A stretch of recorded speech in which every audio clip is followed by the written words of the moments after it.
this is so bad. I can't believe they are charging how much for this? It's insanity. And I was like, no, I can't. No. Hey guys, welcome back to my channel. Happy Friday. I'm super excited. I actually did it. I filmed a video Monday through Friday this week and posted it. I usually don't do that. I will film so many videos and just be like, no, I can't post that. No, I can't post that. And I realized that, like, I don't know if you guys really care as much as I do about my part being uneven like it is right now. But I decided I just want to upload more because I just want to deliver information to you guys. I love testing out beauty products and I love talking to you guys, and I just want to pump out more content because I like sharing things with you guys. So I uploaded 5 videos this week. I'm going to do it again next week. The week after that, my family and I are taking a little vacation. My husband has the week off. My friends are flying in from Vancouver. I'll be Snapchatting a lot, but I won't have any videos that week. When I return though, I do plan on getting back to a 5-day-a-week schedule. So I don't know what to say after that. Alright, so today's video is going to be all about products that I just really don't like. I'm always a little bit cautious to do these videos. I've only done one before, but so I do just want to make it clear that by no means is one bad product a reflection of the brand in its entirety.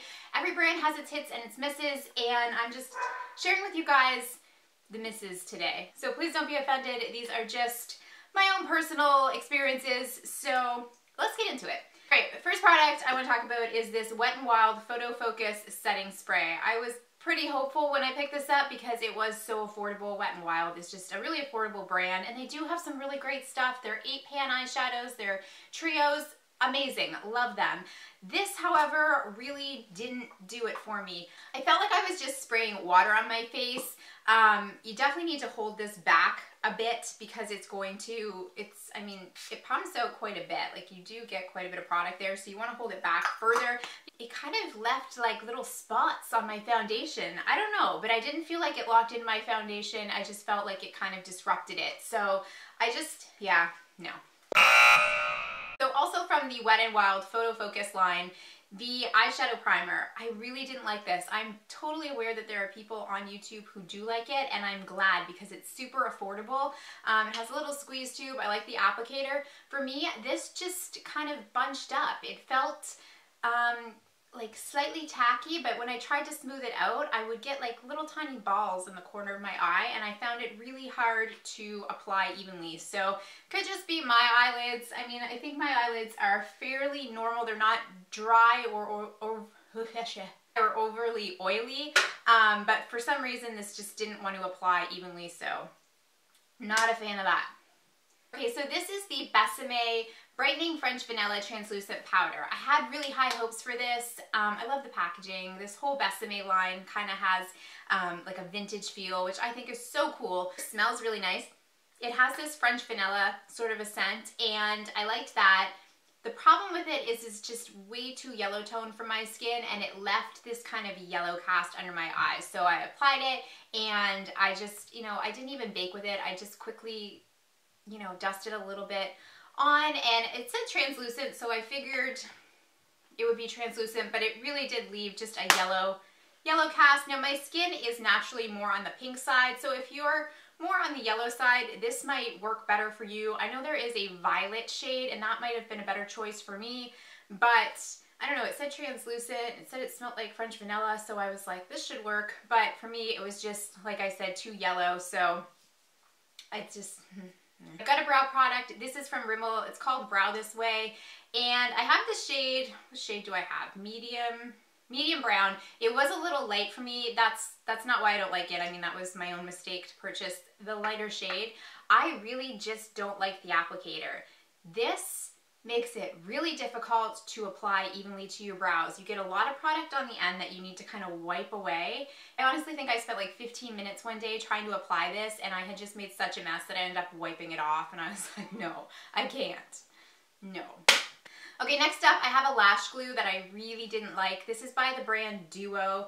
It's a brush-on lash glue, and I just really don't think that it has a great hold.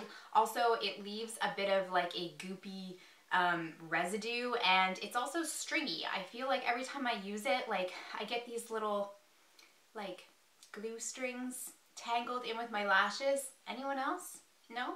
Okay. My favorite lash glue from the drugstore is definitely the Revlon, and I also like the Ardell lash glues, but this one just really didn't do it for me. Okay, next up I've got a foundation from Physicians Formula. Physicians Formula is probably my favorite drugstore brand. I love so many of their products.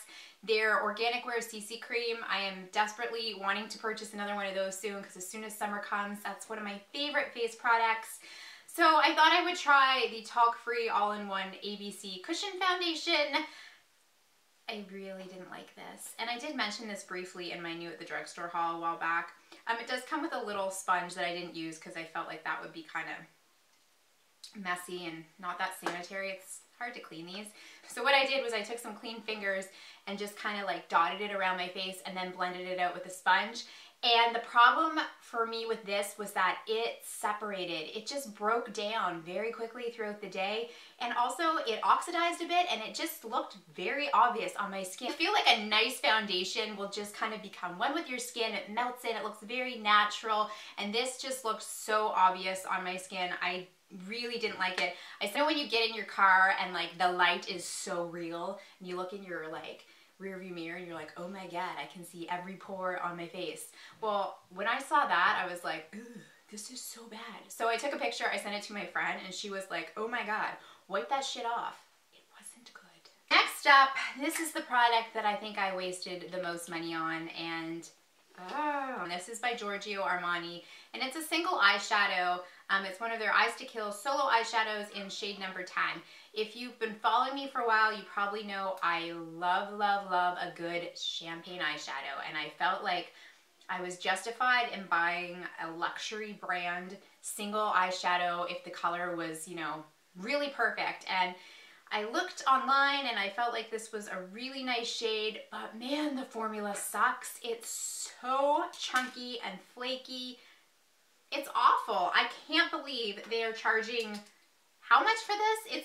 It's insanity. It's so chunky, so flaky, chalky, it falls out. It doesn't even wear that long on my eyelids, even with a primer, it just kind of disappears. I was so disappointed when I picked this up. Again, not to say that the brand is bad, because I love the Giorgio Armani Luminous Silk Foundation. That is holy grail for me. So I figured, you know, what the hell, I'll try one of their shadows. Oh my God, what happened here? Bye-bye, Felicia. Another eyeshadow product, and this I'm really sad about because, again, I had high hopes. This is from Estee Lauder, and this is their New Dimension Shape and Sculpt Eye Kit. Now, the idea here is that you just do kind of like a no makeup look. It's got a base, a shimmer shade, and then a nice matte brown that's supposed to work as like your contour. I have tried several times to make this work, and the problem is these creams just crease on me like crazy. I even put it on today because I really wanted to make sure that it was an absolute no. I probably tried this 10 times now. You know when you buy a product, you're like, I really want this to work. Apply this with a finger very gently. I don't put a lot on, and it always creases on me. So I don't know. I mean, for the price that I paid for this, really the only shade that I find workable in this is this light matte brown, and I have a ton of, you know, other shades that are just like it. So for me, this just really wasn't worth the money. Finally, I've got a few lip products. Start with the drugstore one. This is the Hard Candy Velvet Mousse Matte Lip shade, matte lip color. Cute little case. I mean, this is cute. And I got a really dark purpley shade. I don't know, I like these shades.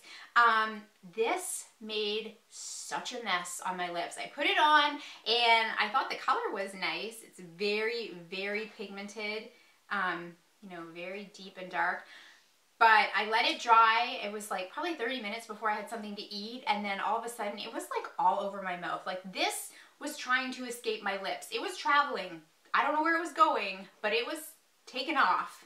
I literally look like a toddler trying to apply this on my lips. I don't know why, guys, but it just like moved everywhere. Maybe it was this particular shade, but for me, this was just a huge mess maker. Okay, one last lip product, and I have actually mentioned my dislike for this in a couple videos, but I had to throw it in here. This is the Anastasia Beverly Hills Liquid Lipstick in Pure Hollywood. I'm so confused about this, you guys. The shade is beautiful. I mean, I want this to look gorgeous on my lips, but this dries down on my lips to almost like a shrivelly finish. It really settles, it like shrinks my lips together. It like, what happens? Dries down to just, like I said, this very shrivelly, like settle into every line, accentuate every dry patch on your skin, lips, lip skin. I really wanted to love it. I know there are people that love it. There are people that have raved about it, people on Instagram that look so beautiful, which is why I purchased it. But I have tried this so many times and it just does not work for me.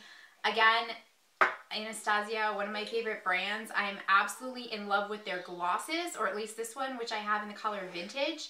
This is super opaque. It wears for quite a while. It's sticky, so it kind of sticks around. And it's a beautiful formula. I love this. I would definitely purchase more glosses, but this, things just didn't work out between us, so we gotta break up. So that is it for my recent product regrets, product fails. I don't know what I'm gonna call this video. But anyway, I hope you guys enjoyed this. Again, please don't take offense to anything that I showed here. These are just my personal opinions. Let me know what products haven't worked for you. I'd love to hear your comments in the comment section below. If you haven't subscribed, please go ahead and do so. Take care of each other, and I'll see you soon. Bye, guys.